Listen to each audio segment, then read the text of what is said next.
JNPA बंदरातील कायमस्वरूपी आणि कंत्राटी कामगारांच्या प्रलंबित मागण्यांसाठी गुरुवारी सकाळी बंदराच्या प्रशासन भवनासमोर जोरदार पावसात धरणे आंदोलन करण्यात आले।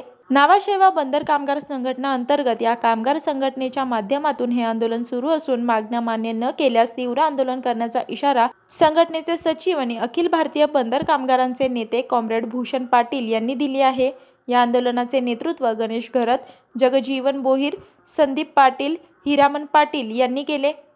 या आंदोलनात प्रामुख्याने JNPA कामगारांचे नवीन वेतन करार करा, मागील 1.5 वर्षांपासून थकीत बोनस द्या, कामगारांना कॅफेटेरिया भत्ता तसेच जॉर्ज कमिटीच्या शिफारशींची अंमलबजावणी करा, यासोबत बढतीमुळे रिक्त झालेल्या जागा त्वरित भरा किंवा कायम कामगारांच्या आणि बंदरातील कंत्राटी कामगारांना किमान 26,000 रुपये वेतन द्या, ग्रॅज्युएटी वैद्यकीय सुविधा द्या आदी मागण्यांसह JNPA बाधित प्रकल्पग्रस्तांच्या 12.5% विकसित भूखंडाचे त्वरित ताबा देण्यात यावा या मागण्या करण्यात आल्या आहेत। मी वर्षा काटेकर, योद्धा न्यूज, नवी मुंबई।